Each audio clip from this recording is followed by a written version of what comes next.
पुणी देखा से मंगल विषय 28/10/2025 रु 7/12/2025 पर्यंत मंगल बर्तमान आमर बिछा राशि अवस्थान करुँच सहित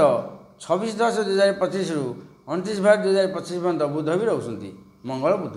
तेणुक आम मीन राशि भाई भाई मैंने 25/12 26/12 27/12 कौन फल पाइबे ताकूटे आलोचना करा कौन फल पाइबे आलोचना करवा मंगल नवम नवमाधिपति नवमस्थ भाग्य उन्नति धर्मकर्म अरे मन मन खुशी रपर बर्तमान पंचम बृहस्पति अच्छा एने मीन राशि भाई मान पंचम बृहस्पति अच्छा पंचम बृहस्पति क्या सुना इटा मिलनी जी न होता से रुध नवम शुभ फल प्राप्ति गोरु किणतु किए गाईटे किणव चढ़ी मानक भल भल जब आणिक रखिपारे रखु घर को किणतु ये सब जिन कले बहुत भल रृष्टि बल देखा चतुर्थ दृष्टि आमर है व्ययस्थान शनि क्षेत्र द्वादश भाव को कौन हम ना आमर जो निद्राहीनता व्यवसाय टी बाधा रोच कि अहेतुक नुह टे बाधा रोच सप्तम दृष्टि तृतीय स्थान शुक्र क्षेत्र वृष राशि को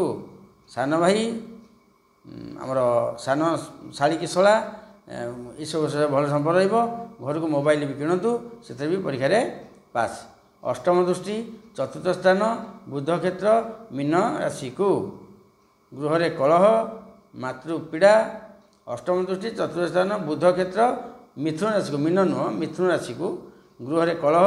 मातृपीड़ा अग्निभय टे जमी गंडगोल टे रोचे तेणुक अहेतुक नुह कहीं पंचम बृहस्पति अच्छे जगी मंगल भी स्थित भल जगह अच्छा दृष्टि बलटा टे रोचे खराब कौन प्रतिकार करेंगे ना 50 ग्राम लेखा मसूर डाली नाली गाई को खाइया दिंतु परीक्षा पास एटा कले जानवे न कले केमती हम बर्तमान देखिए आउ अलग विषय।